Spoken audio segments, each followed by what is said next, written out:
Hello बच्चों, मैं अल्पना अपने कहानी के क्रम को आगे बढ़ाते हुए आज एक कहानी लेकर के आई हूँ। और कहानी है हमारी महान व्यक्तित्व की किताब की, और कहानी का शीर्षक है रानी दुर्गावती। तो आइए सुनते हैं कहानी रानी दुर्गावती की।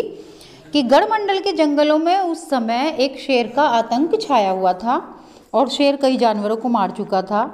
रानी कुछ सैनिकों को लेकर शेर को मारने निकल पड़ी और रास्ते में उन्होंने सैनिकों से कहा कि शेर को मैं ही मारूंगी।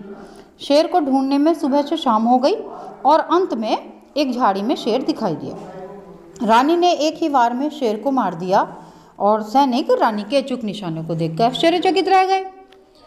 यह वीर महिला गोंडवाना के राजा दलपति शाह की पत्नी रानी दुर्गावती थी। तो दुर्गावती का जन्म सन 1524 में महोबा में हुआ था और दुर्गावती के पिता महोबा के राजा थे। दुर्गावती को बचपन से ही वीरतापूर्ण और साहस भरी कहानी सुनना और पढ़ना बहुत अच्छा लगता था, और पढ़ाई के साथ साथ ही वे घोड़े पर चढ़ना, तीर तलवार चलाना भी सीखती थी। विवाह योग्य होने पर उनके पिता ने राजपूताने के राजकुमारों में से योग्य वर की तलाश की, परंतु दुर्गावती गोंडवाना के राजा दलपति शाह की वीरता पर मुग्ध हो गई। दुर्गावती के पिता अपनी पुत्री का विवाह दलपति शाह से करना नहीं चाहते थे। तो क्या हुआ कि अंत में दलपति शाह और महोबा के राजा का युद्ध हुआ और जिसमें दलपति शाह विजयी हुए। इस प्रकार दुर्गावती और दलपति शाह का विवाह हो गया। दुर्गावती अपने पति के साथ गढ़मंडल में सुख से रहने लगी। इसी बीच क्या हुआ कि दुर्गावती के पिता की मृत्यु हो गई और महोबा तथा कालिंजर पर मुगल सम्राट अकबर का अधिकार हो गया। और विवाह के 1 वर्ष के बाद दुर्गावती के एक पुत्र हुआ और जिसका नाम उन्होंने वीरनारायण रखा। और जिस समय वीरनारायण केवल 3 साल का था, दुर्गावती के पति दलित शाह की मृत्यु हो गई। दुर्गावती के ऊपर तो मानो दुखों का पहाड़ ही टूट पड़ा, लेकिन इतने बड़े दुख में भी उन्होंने धैर्य और साहस को नहीं छोड़ा।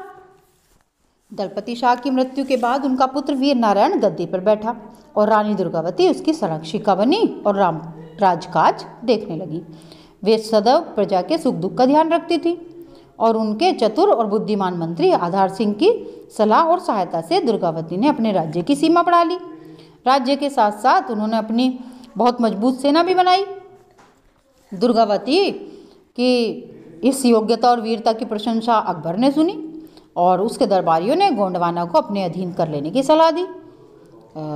उन्होंने बताया कि भाई दुर्गावती जो रानी है वो बड़ी वीर है और इस तरीके से अपना राज्य की सीमा बढ़ा रही है, तो हमें गोंडवाना को अपने अधीन कर लेना चाहिए।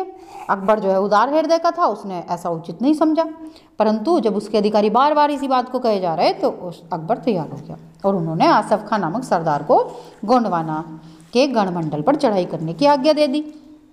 आसफ खां ने समझा कि दुर्गावती महिला है और अकबर के प्रताप से डर जाएगी और आत्मसमर्पण कर देगी, परंतु दुर्गावती अपनी योग्यता और सैन्य शक्ति पर उसे इतना विश्वास था कि अकबर की सेना का उसे डर नहीं था।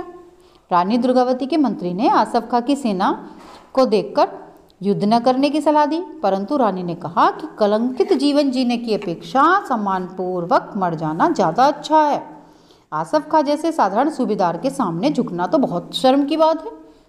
और क्या हुआ कि रानी सैनिक के वेश में घोड़े पर सवार होकर निकल पड़ी और रानी को सैनिक वेश में देखकर आसफ खां के तो मानो होश ही उड़ गए।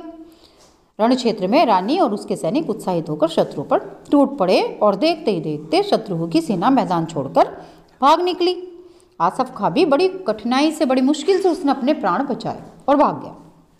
आसफ खां की बुरी तरह हार सुनकर अकबर बहुत शर्मसार हुआ और 1.5 वर्ष के बाद उन्होंने पुनः आसफ खां को गढ़मंडल पर आक्रमण करने भेजा। रानी और आसफ खां की सेना के बीच घमासान युद्ध हुआ। तोपों के वार होने पर भी रानी ने हिम्मत नहीं हारी। रानी हाथी पर सवार होकर सेना का संचालन कर रही थी।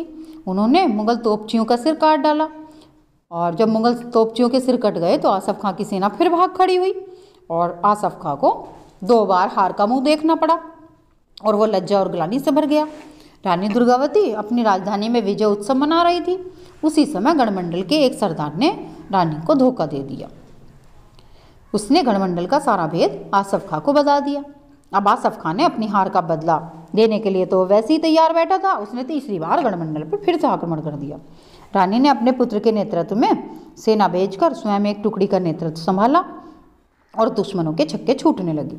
इसी बीच रानी ने देखा कि उनका 15 साल का पुत्र घायल होकर घोड़े से गिर गया है। रानी विचलित नहीं हुई। उनकी सेना के कुछ वीरों ने वीर नारायण को सुरक्षित स्थान पर पहुंचा दिया और रानी से प्रार्थना की कि वे अपने पुत्र का अंतिम दर्शन कर लें। लेकिन रानी ने उत्तर दिया कि यह समय पुत्र से मिलने का नहीं है। मुझे खुशी है कि मेरे वीर पुत्र ने युद्ध भूमि में वीरगति पाई है और अतः मैं उससे देवलोक में ही मिलूंगी। वीरपुत्र की ऐसी स्थिति देखकर रानी दुगने पराक्रम से तलवार चलाने लगी और दुश्मनों के सिर जमीन पर गिरने लगे। तभी क्या हुआ कि दुश्मन का एक वार रानी की आंख में जा लगा और उसका दूसरा तीर रानी की गर्दन में लग गया। अब रानी समझ गई कि उसकी मृत्यु निश्चित है। ये सोच के कि जीते जी तो दुश्मनी की पकड़ में न आऊं, उन्होंने अपनी ही तलवार अपनी छाती में भोंक ली और अपने प्राणों की बलि दे दी। रानी दुर्गावती ने लगभग 16 वर्षों तक संरक्षिका के रूप में शासन किया और भारत के इतिहास में रानी दुर्गावती और चांद बीबी ही ऐसी वीर महिलाएं थीं जिन्होंने अकबर की शक्तिशाली सेना का सामना किया तथा मुगलों के राज्य विस्तार को रोका। अकबर ने अपने शासनकाल में बहुत सी लड़ाइयाँ लड़ी, किंतु गढ़मंडल के युद्ध में मुगल सम्राट के दांत खट्टे हो गए। रानी दुर्गावती में बहुत गुण थे। वीर और साहसी होने के साथ साथ वो त्याग और ममता की मूर्ति भी थी। राजघराने में रहते हुए भी उन्होंने बहुत साधारण जीवन व्यतीत किया। राजकाज देखने के साथ साथ वो पूजा पाठ और धार्मिक कार्य में भी अपना समय व्यतीत करती थी। और भारतीय नारियों में वीरता और बलिदान की यह घटना रानी दुर्गावती की सदैव अमर रहेगी। धन्यवाद।